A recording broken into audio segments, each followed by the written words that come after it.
Assalamualaikum warahmatullahi wabarakatuh. Alhamdulillah, bismillah, wassalatu wassalamu ala rasulillah. Kali ini kita masih lanjutkan tentang materi kimia hijau ya. Sebelum kita mulai, ada baiknya kita berdoa dulu. Robbi zidni ilman, ya Robku, tambahkanlah kepadaku ilmu pengetahuan. Nah, ada baiknya ketika kalian menyimak video ini sampai selesai, jangan lupa untuk mencatatnya ya. Ikatlah ilmu dengan menulisnya. Nah, ini kimia hijau bagian yang ketiga. Bagian pertama kemarin kita sudah bahas tentang pengertian dan pentingnya kimia hijau. Bagian yang kedua kita udah bahas tentang kimia hijau dalam upaya mendukung pelestarian lingkungan. Nah, bagian yang ketiga sekarang kita belajar tentang proses kimia dalam kehidupan sehari-hari terkait dengan hal-hal yang tidak sesuai ya, yang tidak sesuai dengan prinsip kimia hijau. Seperti itu. Kita akan bahas di bab bahasan yang ketiga ini. Aktivitas ini kita akan mengidentifikasi proses kimia dalam kehidupan sehari-hari yang tidak terkait dengan hal-hal yang tidak sesuai. Terkait dengan hal-hal yang tidak sesuai dengan prinsip kimia hijau beserta solusinya.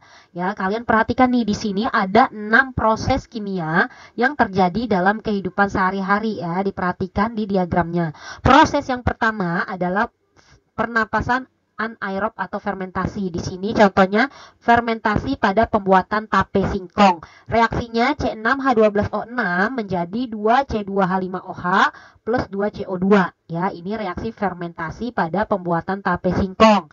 Reaksi yang kedua, reaksi respirasi atau pernapasan pada manusia yang menghasilkan energi atau disebut pernapasan anaerob ya. C6H12O6 plus 6O2 menjadi 6CO2 plus 6H2O plus energi ya. Ini contoh dari respirasi atau pernafasan pada manusia ya, di mana manusia bernafas membutuhkan gas O2 ya. Nah, selanjutnya ada proses pengkaratan atau korosi. Nah, di sini besi bereaksi dengan O2 pada udara plus X2O uap air menjadi Fe2O3 X2O. Nah, ini yang menyebabkan warna besi menjadi kecoklatan. Itu karatnya ya. Nah, proses yang keempat adalah pembakaran sempurna atau di sini contohnya pembakaran gas LPG untuk bahan bakar rumah tangga. Di sini gas LPG-nya adalah gas propana C3H8. Dibakar berarti direaksikan dengan O2 mengalami reaksi pembakaran ya. Menjadi gas CO2, karbon dioksida, dan 4H2O gas. Ini contoh keempat. Contoh yang kelima selanjutnya, fotosintesis pada tumbuhan berhijau daun dengan bantuan sinar UV ya. Reaksi fotosintesis. Ini kebalikan dari reaksi pernafasan ya. 6CO2 plus 6H2O menjadi C6H12O6 plus 6O2. Reaksi fotosintesis pada tumbuhan menghasilkan gas oksigen. Reaksi atau proses kimia yang keenam, reaksi sabun atau deterjen dalam air ya, yaitu ini sabunnya C17H35COONA plus H2O menjadi C7H35COOH plus NaOH. Ini disebut reaksi dalam sabun ya. Berikut adalah 6 proses kimia dalam kehidupan sehari-hari. Nah, kalian perhatikan proses ini nanti ada tugas mandiri ya.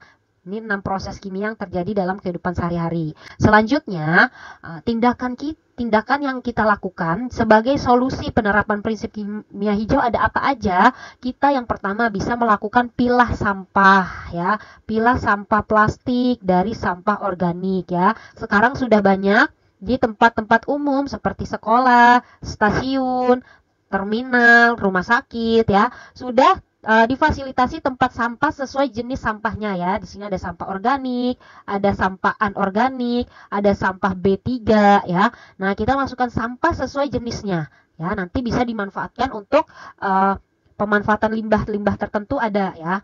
Nah, apalagi solusinya sebagai penerapan prinsip kimia hijau, kita bisa melakukan daur ulang atau bisa kita lakukan reuse, menggunakan kembali limbah plastik. Nah, di sini contohnya galon bekas air mineral kita gunakan kembali untuk pot tanaman. Ini salah satu penerapan prinsip kimia hijau yaitu reuse, menggunakan kembali limbah plastik. Nah, selanjutnya solusinya kita bisa membuat bank sampah ya. Nah, bank sampah jadi di sini Biasanya di fasilitas-fasilitas umum atau di mana sudah banyak yang menyelenggarakan bank sampah. Justru sampah kita dibayar ya. Kalau kita ke bank, kita bawa sampah, sampah kita dibayar gitu ya. Jadi ini salah satu solusi untuk menanggulangi atau mengurangi limbah sampah ya. Selanjutnya sampah-sampah rumah tangga biasanya ya, sampah berupa kulit buah, sayuran dapat diolah menjadi ekoenzim. Nah, ekoenzim di sini salah satu contohnya bisa dibuat menjadi pupuk organik cair seperti itu. Ini beberapa solusi penerapan dari prinsip kimia hijau. Nah, ini aktivitas yang akan kalian lakukan nih ya. Petunjuk melakukan aktivitasnya, ini kalian lakukan secara berkelompok ya.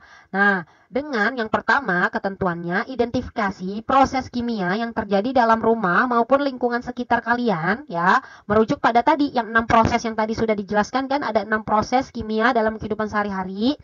Nah, identifikasi hal-hal yang tidak sesuai dengan prinsip kimia hijau dan sarankan tindakan yang merupakan solusi untuk mendukung penerapan kimia hijau. Nah, kalian buat dalam bentuk tabel seperti ini ya, seperti tabel yang di samping ini. Nah, kalian rujuk dan kembangkan. Tulis hasil diskusi kelompok kalian dalam tabel tersebut. Komunikasikan hasilnya dalam diskusi kelas. Nah, ini contoh tabel untuk identifikasi proses kimia dalam kehidupan sehari-hari terkait hal-hal yang tidak sesuai dengan prinsip kimia hijau dan kalian berikan solusinya. Misal contoh di sini, Ibu mencantumkan kegiatan atau kejadian yang ada di dalam atau di sekitar rumah. Yang pertama, Ibu mencantumkan membakar sampah di udara terbuka. Proses kimianya ya, nah terjadi pembakaran tidak sempurna ya. Nah, nanti persamaan reaksinya kalian tulis, persamaan reaksi kimia pembakaran tidak sempurna. Nah, di sini jika ada suatu senyawa yang mengandung hidrokarbon dibakar berarti dengan O2 ya. Kalau dia tidak sempurna, maka hasilnya selain CO2 dan H2O, ada gas CO dan C. Ya, ini udah dijelaskan gas CO dan C di pertemuan kimia hijau sebelumnya ya. Disimak dulu video sebelumnya. Nah, nanti kalian juga tuliskan hasil yang tidak sesuai dengan prinsip kimia hijau apa? Dari proses kimia membakar sampah di ruang terbuka ya. Proses kimia yang tidak sesuai dengan prinsip kimia hijau. Proses pembakaran tidak sempurna ini melepaskan CO2. CO2 ini kalau jumlahnya berlebih, dia sebagai gas rumah kaca yang menyebabkan peningkatan suhu bumi atau pemicu terjadinya global warming ya, pemanasan global. Terus ada lagi gas CO, karbon monoksida, ini yang lebih berbahaya karena sesuai bentuk molekulnya, bentuk molekul CO ini tidak stabil karbon monoksida, sehingga dia nanti bisa bersifat sebagai radikal bebas atau berbahaya bagi kesehatan ya, bisa nyebabin sesak napas sampai akibat terparahnya bisa menimbulkan kematian karena nanti dia yang berikatan dengan hemoglobin darah ya. Harusnya yang berikatan dengan hemoglobin itu gas O2, tapi ketika kita menghirup CO yang berikatan dengan hemoglobin darah adalah gas CO karena laju reaksinya lebih besar. Nah, tindakan apa sebagai solusi penerapan prinsip kimia hijau dari tadi kegiatan membakar sampah di ruang terbuka? Solusinya apa? Solusinya bisa kalian pilah sampah plastik dari sampah organik, ya. Sampah plastik bisa didaur ulang menjadi pot tanaman, sedangkan sampah organik dijadikan pupuk kompos atau pupuk organik cair juga bisa. Nah, ini kalian buat dalam bentuk tabel. Ini contohnya kegiatan membakar sampah di ruang terbuka. Kalian bisa pilih proses kimia yang tadi 6 proses tadi yang sudah dijelaskan sebelumnya. Kalian pilih mau yang mana. Diskusi secara kelompok, dibuat hasil diskusinya dalam bentuk tabel seperti ini. Kegiatannya apa, proses kimianya apa, persamaan reaksi kimianya apa. Ini nanti bisa kalian cari dari berbagai sumber reaksi kimianya, atau bisa lihat langsung dari tadi contoh yang tadi 6 proses tadi kan sudah ada reaksi kimianya. Dan hal apa yang tidak sesuai dengan prinsip kimia hijau dan tindakan sebagai solusi penerapan kimia hijaunya seperti apa, ini kalian buat dalam bentuk kelompok dan dibuat dalam bentuk tabel ya. Seperti ini ya. Jadi nanti nama kegiatannya apa, proses kimianya apa, persamaan reaksi kimianya kalian tulis, hal yang tidak sesuai dengan kimia hijaunya kalian tulis, tindakan sebagai solusi penerapan kimia hijaunya kalian tulis di sini dalam bentuk tabel seperti itu. Merujuk pada 6 proses kimia dalam kehidupan sehari-hari yang tadi awal-awal sudah dijelaskan ya. Nah, selanjutnya kita berkenalan dengan tabel sistem periodik unsur atau disingkat SPU ya, sistem periodik unsur. Nanti kita berkenalan dengan atom, unsur, molekul, persamaan reaksi kimia. Nah, berikut adalah gambar dari tabel sistem periodik unsur ya. Nanti sebelum menjadi tabel seperti ini ada sejarahnya ya. Sejarah perkembangan sistem periodik unsur, terus penjelasan detail tentang sistem periodik unsur ini, kenapa digolongkan, ditulisnya seperti ini gitu ya. Ini ada penjelasannya lebih detail. Kalian simak di video tentang perkembangan sistem periodik unsur atau sifat-sifat sistem periodik unsur ya di channel ini. Kalian nanti tinggal klik playlist kimia kelas 10, pilih yang tentang sifat-sifat tabel periodik unsur ya, disimak di sana. Di sini hanya penjelasan secara global aja ya. Jadi sistem periodik unsur-unsur disusun seperti ini. Gunanya apa? Untuk mempermudah mengenali unsur-unsur yang ada ya. Karena kimia hijau itu tujuan akhir dari prinsip kimia hijau adalah pelestarian lingkungan. Nah, selanjutnya bagaimana kita bisa mengetahui bahwa semua aktivitas yang kita lakukan sudah menunjukkan kontribusi terhadap penerapan prinsip kimia hijau. Nah, tentu kita perlu nih mengidentifikasi senyawa kimia dan reaksi kimia yang berkontribusi maupun yang bertentangan dengan prinsip kimia hijau. Hal ini akan kita lakukan ya. Nah, namun sebelumnya kita cermati dulu beberapa hal berikut ini. Ya, pertama, kalian amati nih sistem periodik unsur yang terdapat pada gambar berikut. Tabel ini terdiri dari berbagai unsur kimia yang lebih dahulu perlu kalian kenali. Tabel ini juga memberikan contoh cara menuliskan lambang unsur, ya, lambang molekul dengan baik. Ya, jadi nanti unsur kimia kalau dia terdiri atas satu huruf harus ditulis menggunakan huruf besar. Contohnya hidrogen, H-nya ini harus besar. Dia terdiri dari satu huruf, kan ya. Nah, kalau unsur kimia yang terdiri lebih dari satu huruf, ya, misalnya di sini Li, litium. Nah, maka huruf keduanya harus ditulis kecil. L-nya besar, I-nya kecil. Ya, huruf keduanya kecil. Magnesium, Mg, M-nya besar, G-nya kecil. Kalau dia dua huruf. Kalau satu huruf berarti hurufnya harus besar. Nah, secara umum unsur-unsur ini dikelompokkan menjadi golongan utama, yaitu golongan A. Ini golongan A ya. Kalau golongan itu ditulis dalam angka Romawi. Golongan 1A ke bawah yang vertikal ya. Golongan 2A yang vertikal ke bawah ini ya. 3A-nya di sini. 4A ini, 5A, 6A, 7A, 8A. Ini namanya golongan utama atau golongan A. Nah, ada nanti unsur golongan B yang ini ya, sama yang dua bawah ini. Ya, golongan B ini disebut golongan transisi. Ini namanya transisi luar, ini namanya transisi dalam. Nah, nanti unsur dalam tabel periodik ini disusun berdasarkan kenaikan nomor atom. Nomor atom itu angka bulat yang di atas ini. H ini hidrogen nomor 1, nomor 2-nya di helium, nomor 3-nya lanjut di litium, 4-nya di berilium, 5-nya boron, 6 karbon, 7 nitrogen, 8 oksigen, 9 fluor, 10 neon. Nah, 11-nya lanjut ke Na. Terus ya berdasarkan kenaikan nomor atom. Tapi kita lihat di sini 56. Harusnya setelah 56 kan 57. Tapi 57-nya ini di bawah sini ya. Jadi dia sebenarnya ke belakang gitu. Tapi karena 2 dimensi kan nggak kelihatan. Jadi ditulis di bawah sini, dipisahkan. Ini namanya transisi dalam. Ya, 57 sampai 71. Nah, 72-nya kembali lagi di sini. 72 sampai 80. 81, 82, 8, sampai 86. Nah, 87-nya di bawah. Habis 87, 88 harusnya. Habis 88 kan 89. Nah, 89-nya di bawah sini. Ya, jadi dia harusnya ke dalam gitu sampai 103. Tapi karena ini 2 dimensi, jadi kan nggak muat. Ditulisnya di bawah sini. Nah, 104-nya kembali lagi di sini. Terus sampai sekarang sudah ditemukan 118 unsur terbaru, dan ada kemungkinan lagi nanti akan ditemukan unsur-unsur baru ya, seperti itu karena ilmu pengetahuan terus berkembang. Nah, kita lanjut ke penulisan lambang atom ya. Nah, kita kenalan dulu nih sebelumnya. Atom itu apa? Mungkin udah sering dengar ya. Nah, atom di sini ada teorinya. Perkembangan model atom tuh ada banyak teorinya. Sampai teori atom yang terbaru itu teori atom mekanika kuantum. Nah, kalian untuk mengetahui lebih detail teori model atom atau teori perkembangan model atom, bisa kalian simak di YouTube channel ini ya, di playlist Kimia Kelas 10, pilih yang tentang struktur atom. Nanti di sana dijelaskan tentang teori perkembangan model atom. Nah, secara umum ya, atom itu adalah partikel terkecil penyusun zat yang membentuk unsur kimia. Nah, atom ini nanti partikel dasar penyusun atom itu ada proton, ada neutron, ada elektron. Ini partikel dasarnya ya.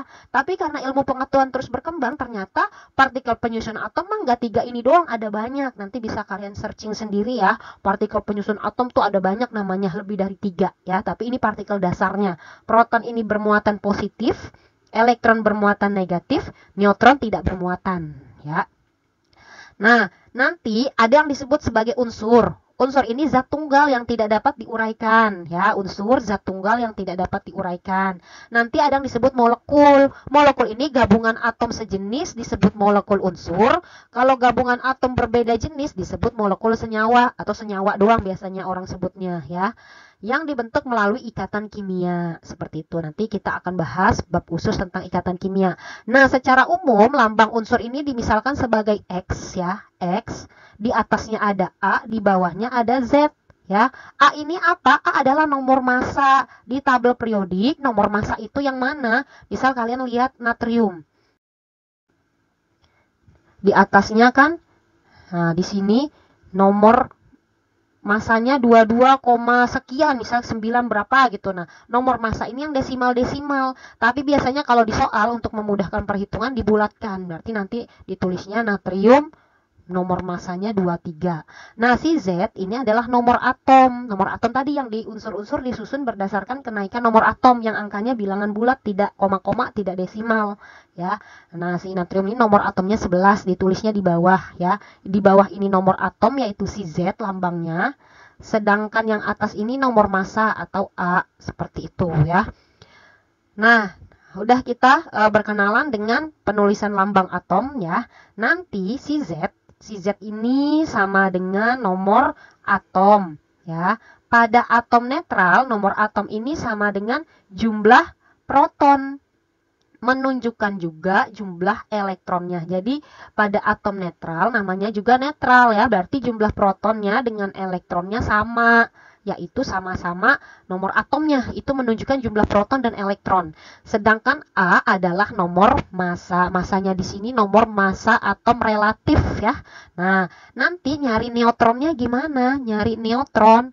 Neutron itu cara menghitung neutronnya kalian tinggal kurangin atas kurang bawah. A kurang Z. A itu apa? Nomor massa. Z itu nomor atom. Jadi neutron nomor massa dikurang nomor atom ya. Sedangkan proton dan elektron sama dengan nomor atom. Seperti itu. Nah, kita masuk ke persamaan reaksi ya. Secara molekuler proses kimia selalu disimbolkan dengan persamaan reaksi ya. Nah, kalau di kimia yang disebut persamaan reaksi, dia dipisahkan oleh tanda panah. Kalau di matematika kan persamaan matematika dipisahkan dengan tanda sama dengan. Kalau di kimia dipisahkan dengan tanda panah ya. Berikut ini cara penulisan persamaan reaksi beserta contohnya. Misal di sini reaksi fotosintesis merupakan reaksi yang terjadi antara gas CO2. CO2 itu gas ditulis G dalam kurung wujudnya. Wujudnya gas ditulis dalam kurung ya. Dan molekul air H2O. Nah, air itu kan dia cairan murni atau liquid, lambangnya L kecil. Nah, di dalam sel daun pada tanaman hijau, hasil reaksinya berupa zat pati atau glukosa. Glukosa itu C6H12O6. Kalau hasil reaksi, berarti dia nanti ada di sebelah kanan. Ini namanya hasil reaksi atau disebut produk. Sedangkan di sebelah kiri disebut pereaksi atau reaktan ya. Nama lainnya hasilnya glukosa dan gas oksigen. O2 itu wujudnya gas, berarti G dalam kurung ya. Nah, kita masuk ke contoh di sini reaksi fotosintesis ya. Nanti ada yang dikenal dengan angka di depan sini. Nah, ini gunanya apa? Ini namanya koefisien ya.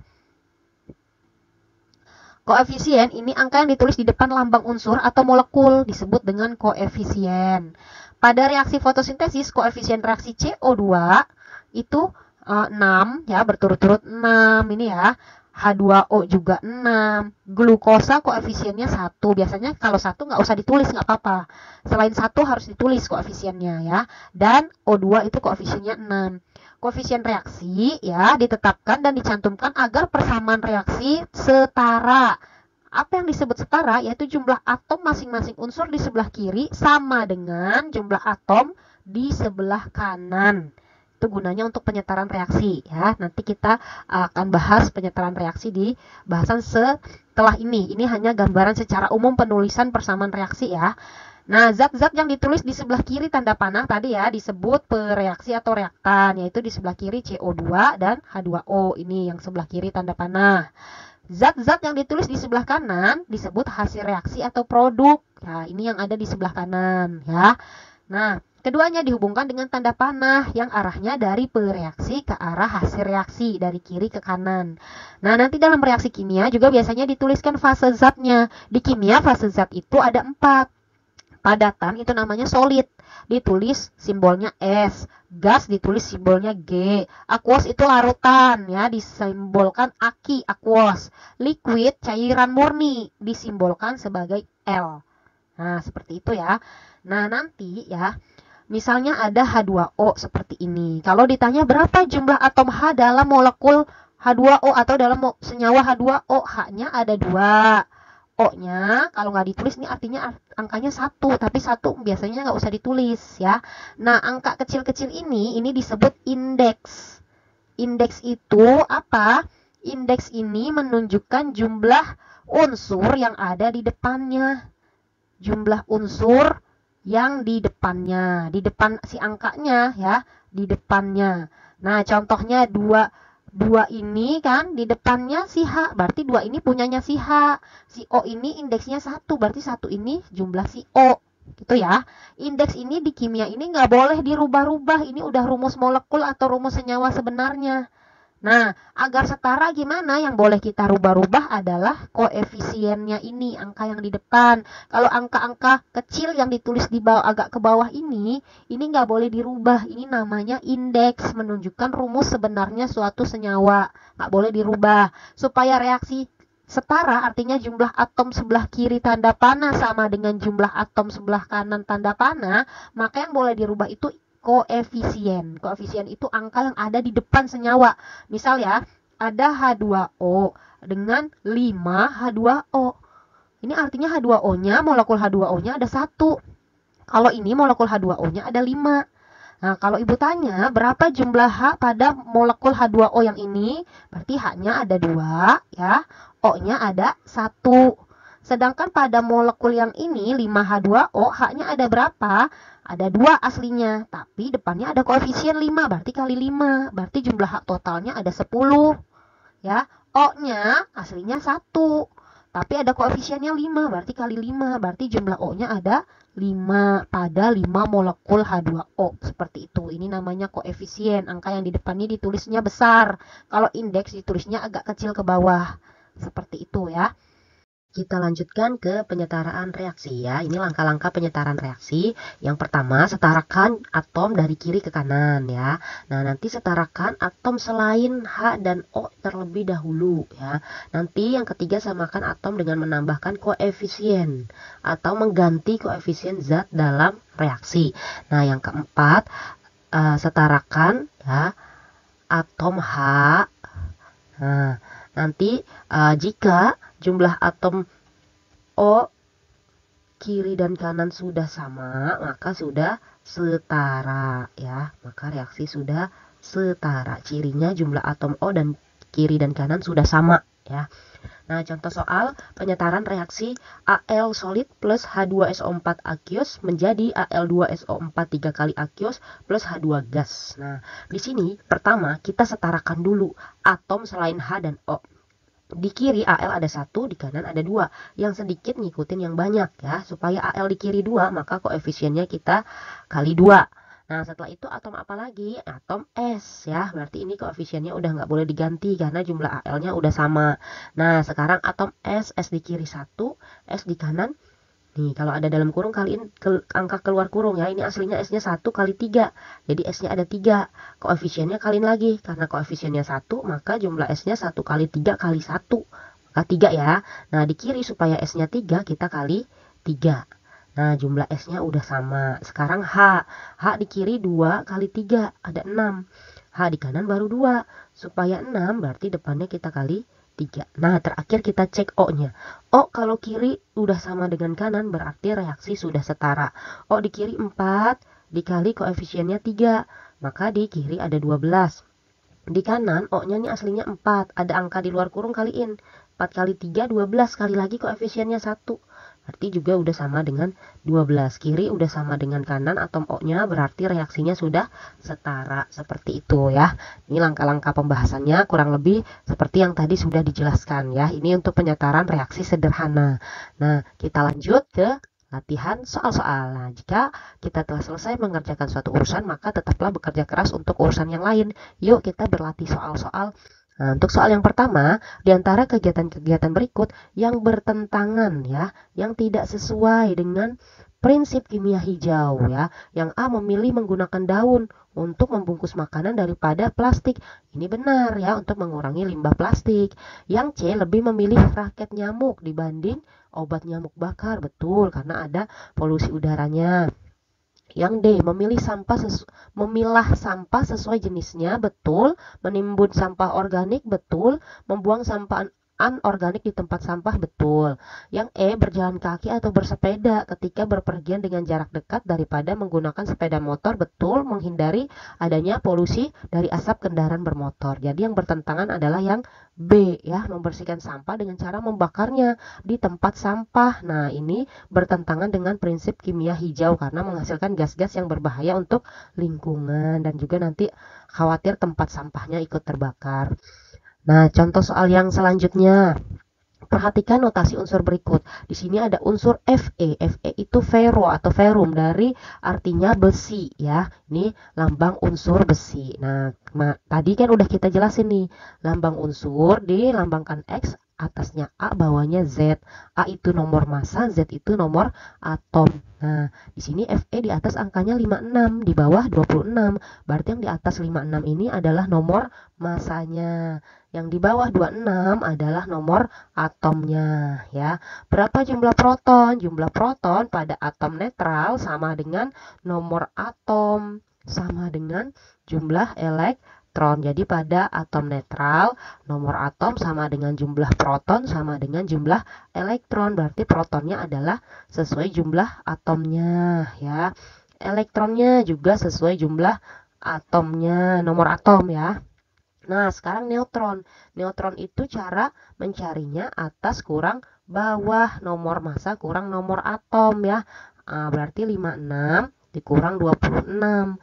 Berarti neutronnya ada 30. Nama unsur tersebut Fe ini dari kata ferrum atau besi ya.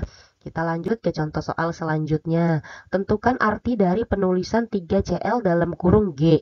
Nah, artinya 3Cl2 dalam kurung G ini dalam 3 molekul unsur ini disebut molekul unsur. Kenapa? Karena gabungan unsur sejenis Cl sama Cl ya. Jadi disebut molekul unsur. Ada berapa molekul unsurnya? Ada 3. Koefisien ini menunjukkan jumlah molekul yang ada di depannya. Di depannya si Cl2 ada 3, maka molekul unsur si Cl2 ada sebanyak 3 molekul yang berfase atau berwujud gas ya. Jumlah molekulnya ada 3. Berarti jumlah Cl-nya ada berapa? Aslinya dalam molekul Cl2, Cl-nya kan ada 2. Nah, dikali depannya 3.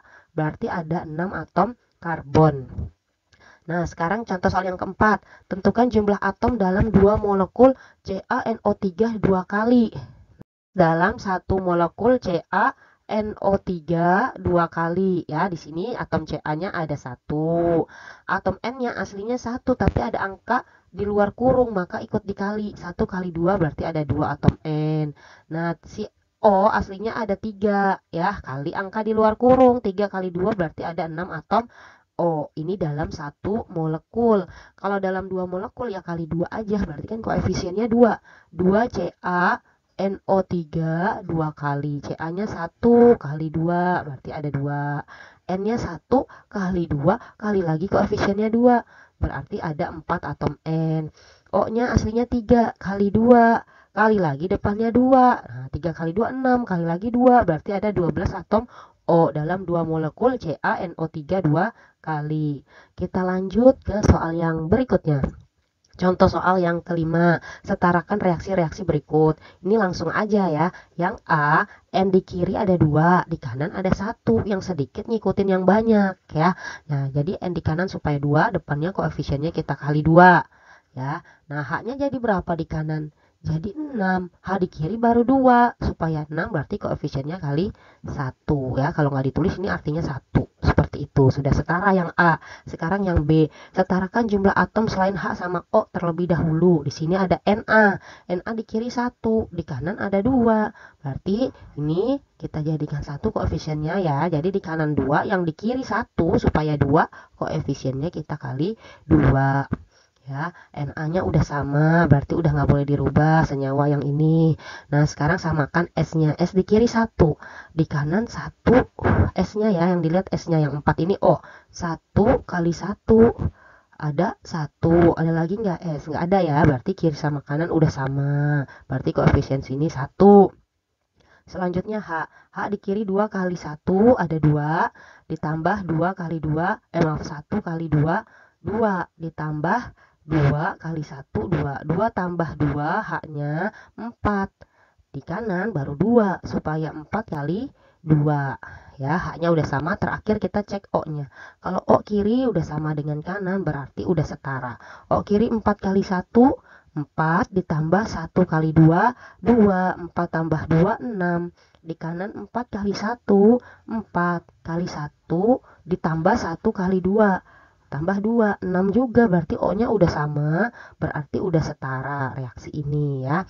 Nah, yang C, coba C, Cl2 gas plus O2 gas menjadi Cl2O7 ya. Setarakan atom selain H dan O dulu. Di sini Cl di kiri ada 2, di kanan juga udah 2, berarti udah sama si Cl-nya, berarti koefisiennya 1 dan 1 karena jumlah Cl-nya udah sama.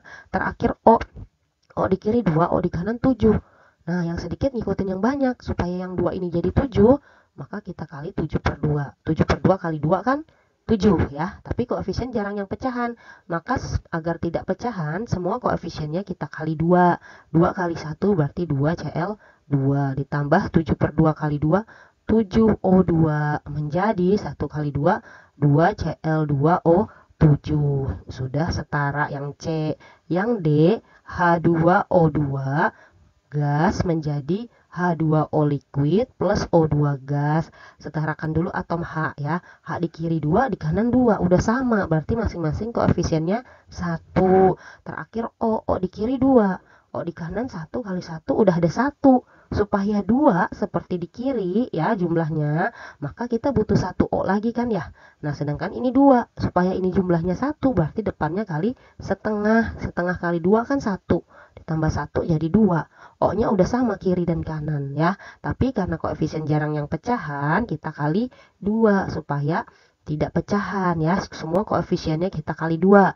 2 kali 1, 2 H2O2 menjadi 2H2O plus 1O2. Sudah setara.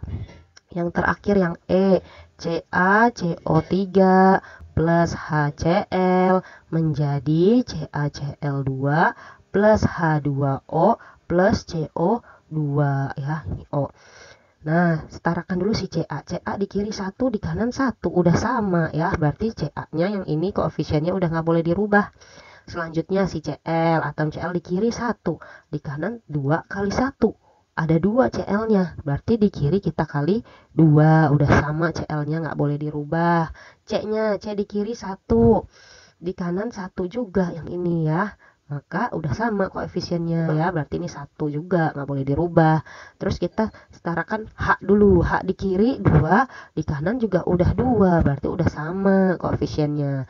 Terakhir kita cek O-nya. Kalau O-nya udah sama, berarti udah setara ya. 3 kali 1, 3. Ditambah 1 kali 1, 1 ini di kiri 3 ya. Di kanan kita cek 1 kali 1, 1. Ditambah 2 kali 1, 2 ya. Berarti totalnya juga udah 3. Di kanan udah 3 totalnya ya. Berarti jumlah O kiri dan kanan juga sudah sama-sama 3 ya. Nah, sama-sama 3 berarti sudah setara. Seperti itu. Alhamdulillahirabbil alamin, telah selesai membahas kimia hijau bagian yang ketiga. Terima kasih telah menyimak video ini sampai selesai ya. Semoga bermanfaat dan jangan lupa simak juga materi kimia yang lainnya di YouTube channel Ratnasari Kimia ya. Jika ada salah atau koreksi dan kritik saran, silahkan dikirim ke alamat email ratna997@guru.sma.belajar.id. Assalamualaikum warahmatullahi wabarakatuh.